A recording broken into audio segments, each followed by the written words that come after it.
தீவன விலையேற்றத்தை கட்டுப்படுத்த ஆன்லைன் வர்த்தகத்தை தடை செய்ய வேண்டும் என்பது உள்ளிட்ட கோரிக்கைகள் அடங்கிய கடிதத்தை தமிழ்நாடு முட்டை கோழி பண்ணையாளர்கள் சங்கத்தினர் பிரதமர் மோடிக்கு அனுப்பி வைத்துள்ளனர்.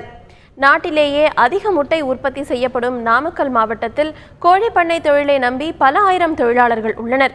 ஆனால் கோழி தீவன மூலப்பொருட்களான மக்காச்சோளம், சிறுதானியம் உள்ளிட்ட பொருட்கள் ஆன்லைன் வர்த்தகம் காரணமாக விலை உயர்ந்து வருவதால் கடந்த 2 ஆண்டுகளாக பண்ணை தொழிலில் ரூபாய் 100 கோடிக்கும் மேல் இழப்பு ஏற்பட்டுள்ளதாக கூறப்படுகிறது. மேலும் மத்திய பிரதேசம், மகாராஷ்டிரா, கர்நாடகா உள்ளிட்ட மாநிலங்களில் 10,000 டன் சோயா புண்ணாக்கு பதுக்கி வைக்கப்பட்டுள்ளதாகவும் ஆலை முதலாளிகள் சிண்டிகேட் அமைத்து விலையை உயர்த்தி வருவதாகவும் கூறப்படுகிறது.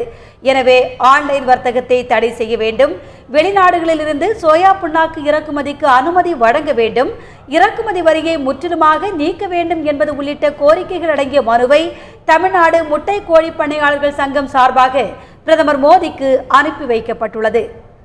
இன்னைக்கு கோழி பண்ணை இருக்கிற நிலைமை ரொம்ப மோசமான நிலைமையாக இருக்குது. அதுக்கு கோழி தீவனத்தோடைய மூலப்பொருள் ரேட் ரொம்ப அதிகமாக போன காரணத்தினால ஒரு வாரத்துக்கு முன்னாடி பாரத பிரதமர் அவர்களுக்கு இந்த கோழி பண்ணையுடைய சூழ்நிலையை இந்த மாதிரி சோயா இந்த மாதிரி குடோனில் ஸ்டாக் அதிகமாக வச்சுருக்காங்க, இந்த மாதிரி பெரிய ஆளுங்கள்லாம் இந்த மாதிரி பதுக்கியிருக்காங்க அப்படிங்கிற ஒரு நியூஸ் அவங்களுக்கு அனுப்பிச்சிருக்கிறோம்.